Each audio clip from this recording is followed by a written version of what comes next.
2025, 2026, 2027, and I think 2024 as well.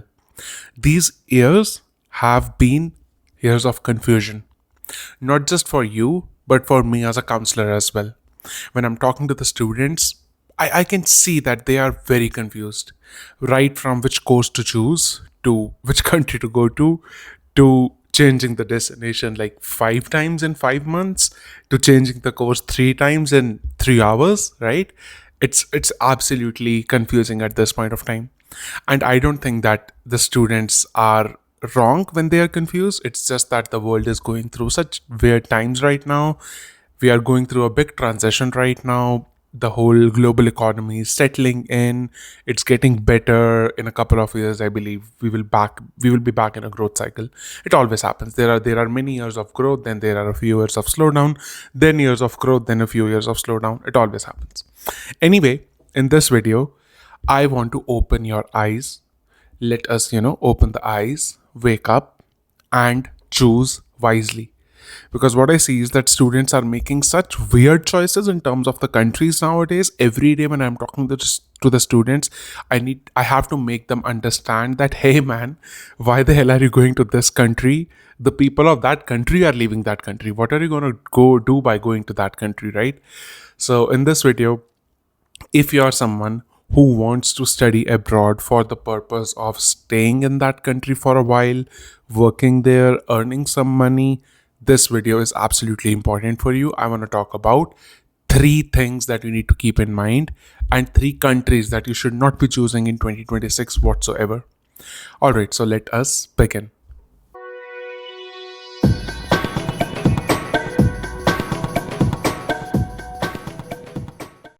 Okay, to begin with, the first country that I am going to suggest you is any country where English is not the first language. If you do not know their native language up to level B2 already. Let me, just make it simple. Let's take an example. If you are thinking of going to Germany and you do not already know B2 level today as we are speaking and as you are watching this video, do not consider that. If you are planning to go to France and if you already do not know French up to B2 as of today that is 23rd of December 2025, no, you should not be considering France. Let me tell you the reason why.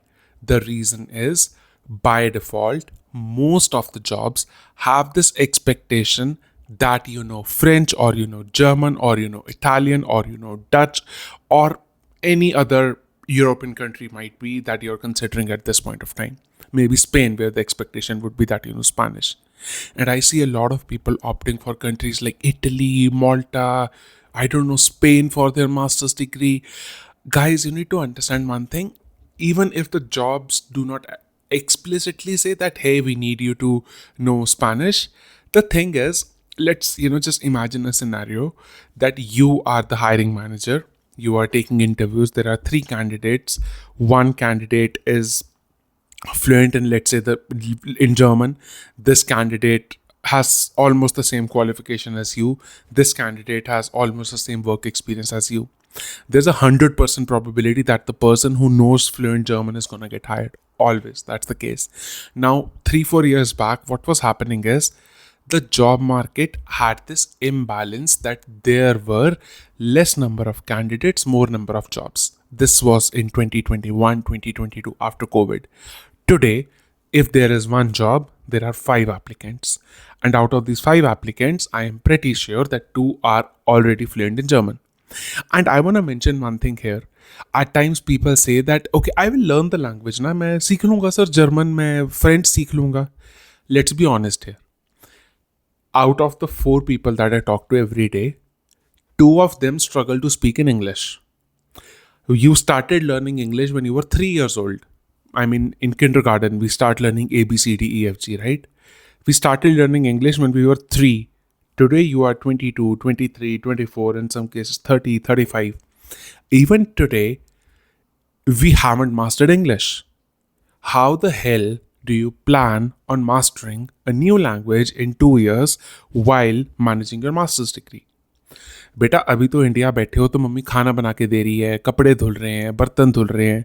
जब यहाँ आओगे ना, यही खाना भी खुद बनाना है, बर्तन भी खुद धोने हैं, अपना खुद का ध्यान भी रखना है, क्लासेस भी जाना है, असाइनमेंट्स भी बनानी है, पता नहीं क्या कुछ करना है। इस सब के बीच में बेटा कैसे पढ़ लेगा तू जर्मन, कैसे पढ़ लेगा बेटा तू फ्रेंच, कैसे पढ़ लेगा तू स्पेनिश इस टाइम पर। मज़ा आसान नहीं होता लैंग्वेज सीखना। मैंने फ्रेंच सीखने की कोशिश करी थी, मेरे तो हाथ जुड़ गए थे 6 महीने के बाद। भाई ये मैंने क्या पंगा ले लिया, राइट। सीख रहा हूँ, अभी भी कोशिश कर रहा हूँ just for myself, but it's very tough. It is very very tough to learn a new language while balancing and managing hundreds of things. So, if you do not know the language already, पहले से नहीं सीखी हुई, उस country मत जाओ। बहुत practical सी बात है ये, मत जाओ। If you ever have traveled to France or if you have traveled to a Western country, I can tell you my experience. In France, it was not possible for me to order a cup of coffee without knowing the language French. मेरे लिए मुश्किल हो गया था एक coffee order करना। मैं job कैसे ले लूँगा वहाँ? How the hell will I be able to find a job as a manager जब मुझे फ्रेंच का फ नहीं आता अभी, right. So for that reason remember this thing.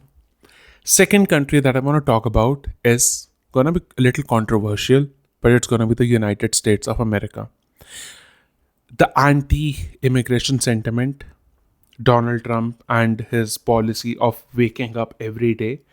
And I think like every day we wake up, we get fresh, we go to the washroom and we throw something out of our body, right? I think Donald Trump wakes every day and throws something out of his mouth. That's the reality, personally, what I feel. And the thing is, even if they clarified that yes, the people who are already on an F1 visa, if they are transitioning to an H1B, do not need a $100,000 fee to be paid, but the damage is done. And how the damage is done is the companies are reluctant in hiring candidates who are not green card holders or who already don't have an H1B. The reason is they just don't know when the visa policy changes and they lose out on the candidate. Because no company wants to hire someone, train them, make a part of the company culture, invest in them, and all of a sudden they realize that now the visa policies have changed and now they have to let this person go.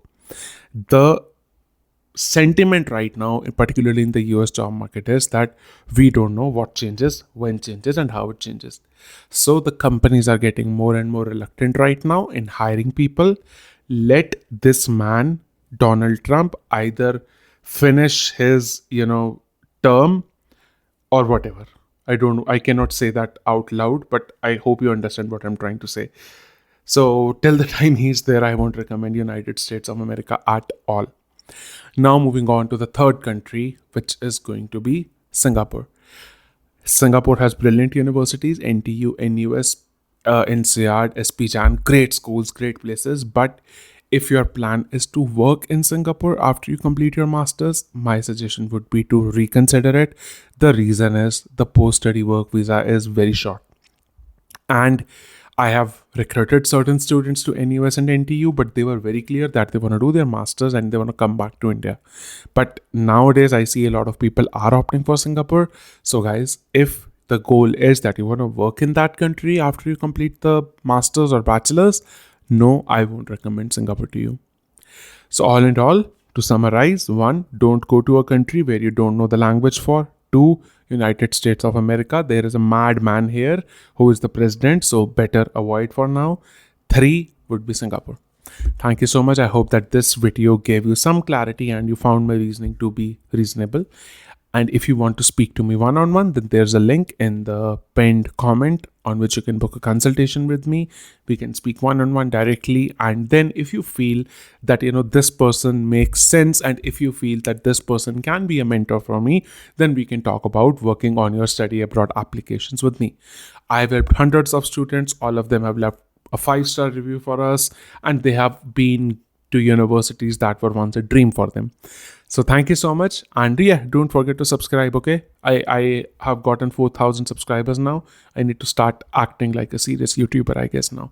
So thank you so much. I hope that you have a lovely rest of the day. Bye-bye.